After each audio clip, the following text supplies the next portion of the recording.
Good morning, Internet. I'm Master Briss, and if you've been following this channel for a length of time, you might be thinking this looks a little bit familiar. You see, this is a game I've already covered. It's a game called XY Naturia version. It is a hack of Pokemon Gold, made by a man named Chamber, who is a Mexican.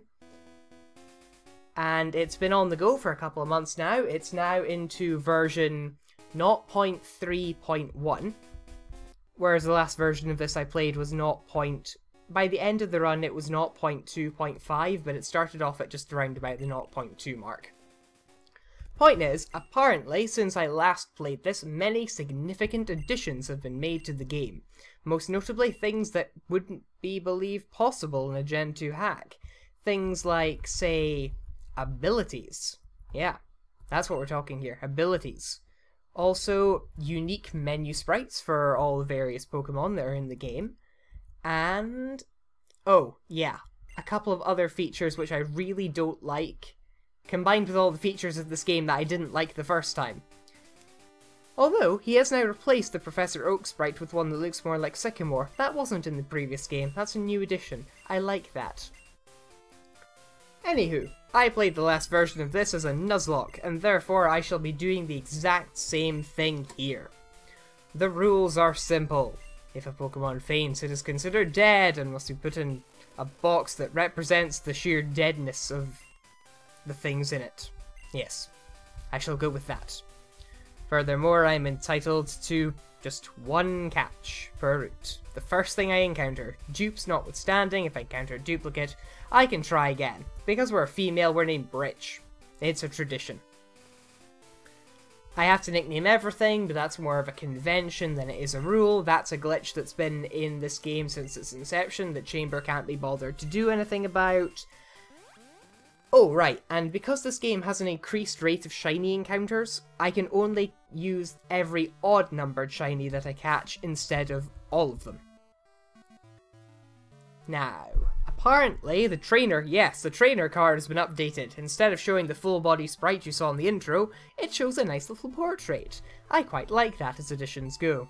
It's quite neat. Also, our hat has eyes on it. I will never be able to unsee that. Hello, Mother. I suppose you want to ask us what the day is, and I'm pretty sure the day is Thursday, as it was the first two times when I attempted to record this, but failed on account of... Well, the first time I put the volume on the emulator too loud, and the second time I just derped massively. I think I tried to say a word, and I forgot how to say a word. I hate it when that happens. You are a man, and you are staring into... Yes, you are staring into a random girl's house. Throughout this, I shall be making observations as to mostly the effect of, this is prettier than the previous version. And for the most part, it is in fact prettier than the previous version.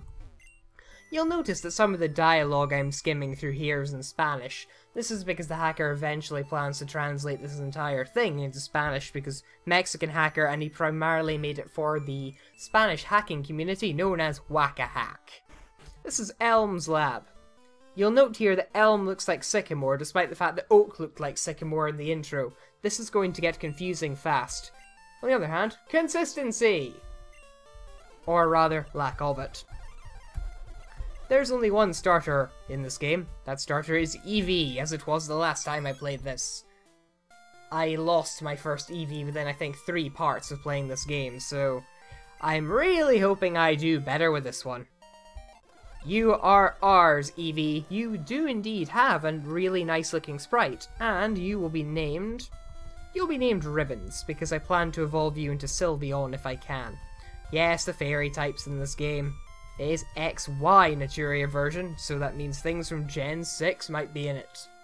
Apparently, the hacker was thinking of including Hawlucha, but decided maybe he wouldn't, because that would be slightly... Oh, a Mexican hacker's put Hawlucha in the game. You know how it works. That sort of allegation.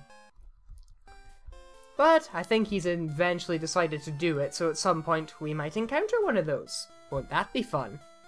Maybe. Right, so... This is still all standard vanilla gold stuff, so let us go adventure into that's kind of phallic. Let's just go adventure and ignore that completely into the world of Route 29 with its Rather nice looking pond. Huh. Where was I? Oh, yeah, right. Adventure. Down the way, adventure. These are actually really nice trees. I do like what he's done with the place. Yeah, I know. Keep out of the grass. That's generally typical. The one thing I would say is it is kind of difficult to see where grass ends and land begins because it's all very samey color-wise. Also, I still don't like that Zigzagoon sprite very much. It's too much. It makes his body look incredibly big in comparison to the tail, and oh! I didn't notice that before, but you'll note there's their type PHY thing next to the tackle thing. That means it's a physical attack. That wasn't in the last thing. That says sta, which I'm presuming means status move. That's quite nice, and it's a handy little identifier thing. I mean, you could usually do it by intuition, but I guess if you've never played that much Pokemon and you generally don't know what you're doing, then that might be a useful little aid for you. And what do you say? The same things you say before. So similar. Weird contrast between leg and bush there.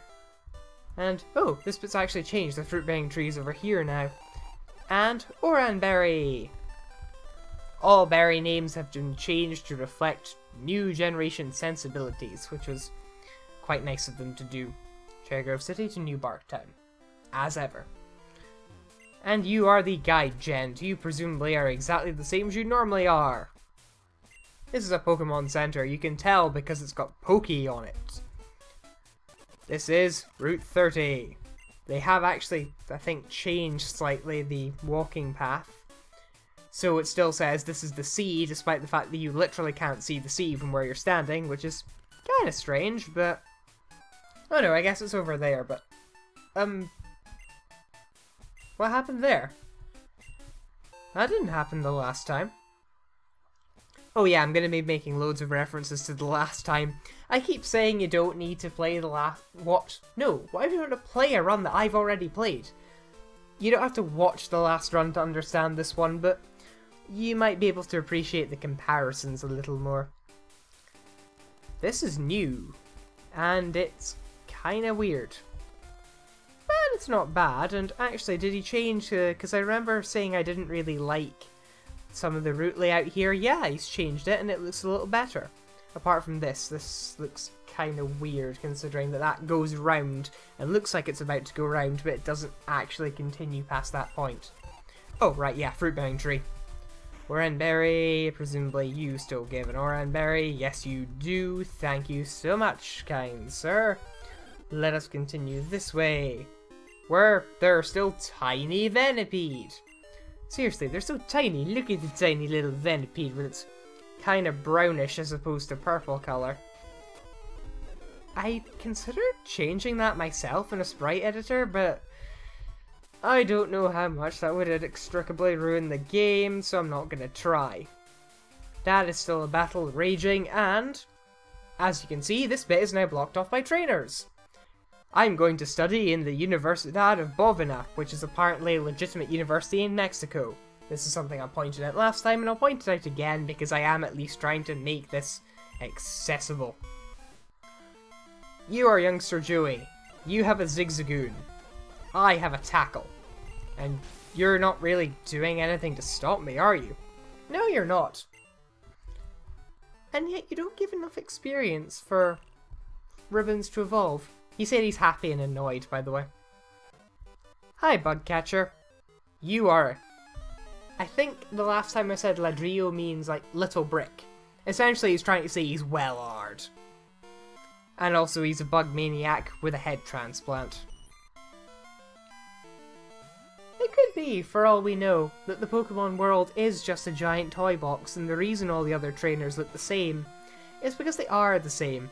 And occasionally the kid who plays with all the toys goes, I'll put this head on this one, and a new trainer class is born. It makes more sense when you consider the fact that a lot of hacks literally just cut and paste bits from different trainers to make a new sprite. Also, I still don't really like the Swaddle sprite very much.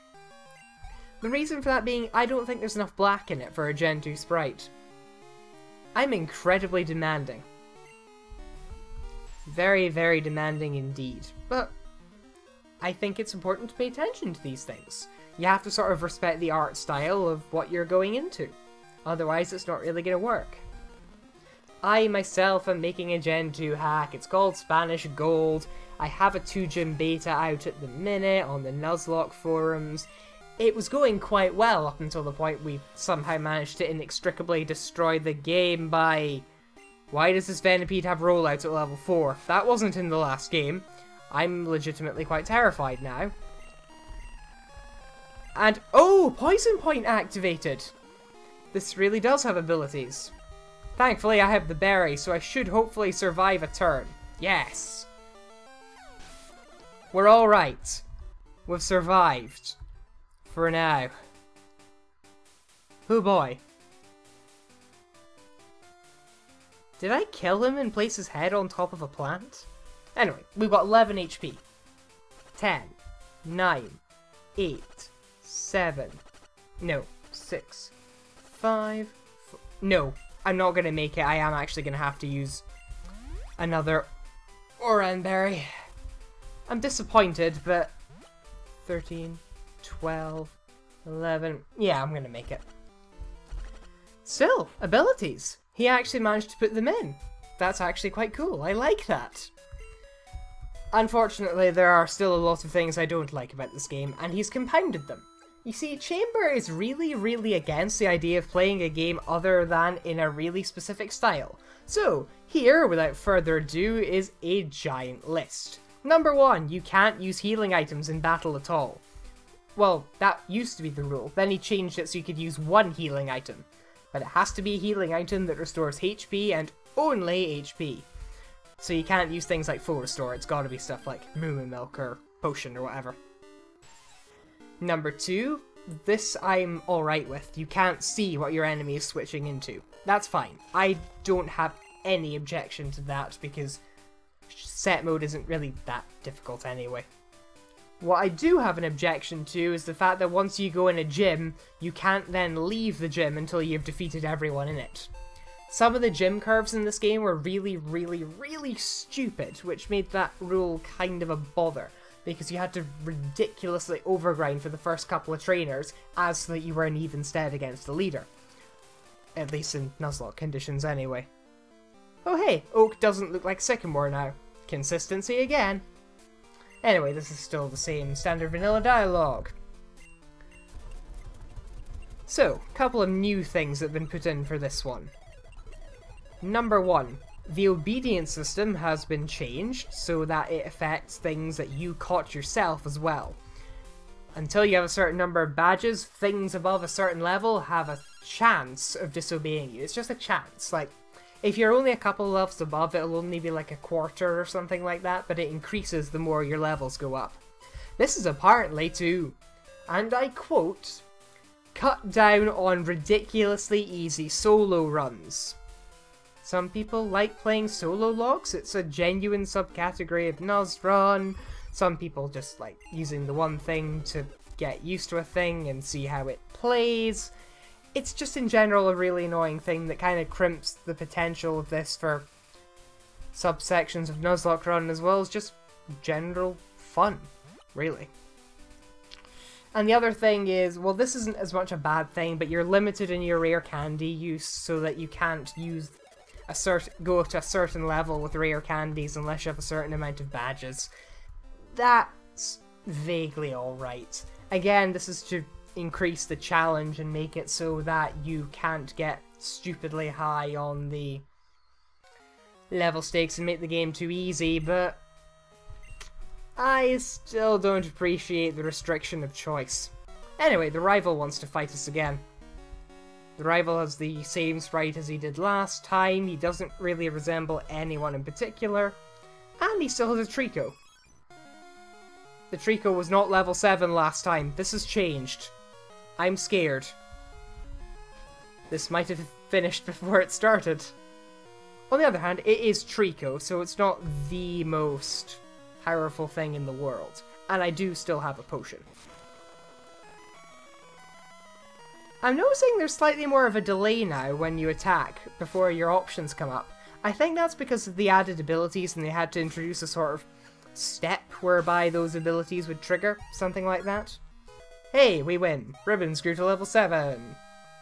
And gained those stats. No, I was defeated! I'm gonna be the world's greatest trainer and... oh. We've been booted into the trees again. Again, it's not something he's bothered to fix since the first thing, and that happened to me the last time I played this game. Again, it's too minor to be of any real important consequence, but you are now on version 0.3.1, so maybe you should think about doing something about it. Just maybe. Little thought. Something to consider. Anywho, let us give some information, which is Spanish for information, regarding the name of the rival. Now, the last time I played this, I named the rival Mr. Fish, which was great and all, but I don't think I could stand fighting him again. That said, he did end up having a melodic, so the name was somewhat... yes, we're going with Mr. Fish again. Because I am unoriginal, so unoriginal, you can tell because I'm playing the same game twice. You are Mr. F-I-S-H. Spellcasting F-I-S-H. Fish. Apologies, I went to see Nightmare live at the Edinburgh Fringe, so certain things were stuck in my head. Knapsack. There. I think I've got it all out of my head now. Oh, right, yeah, deliver the egg to Elm. I always forget to do that, and then I get stunned when I can't progress later. But no, I do actually have to give him the egg, and take on the Pokemon challenge, and get some Pokeballs. And now we have Pokeballs, so let's go and get our first capture. It's at night, so it'll be probably different to whatever the first thing I captured the first time was. It's Noibat. It's level 4 Noibat, so I can probably risk a tackle. Ooh. That could have gone any of a couple of ways, but it seems to have worked out. Let's use the Pokeball. Now, shake a few times. And then proceed not to do what I wanted you to do. Ah, there we are. Noibat was caught. Has the Pokedex changed? No. So we can clearly see here that Noibat has replaced Hoot Hoot.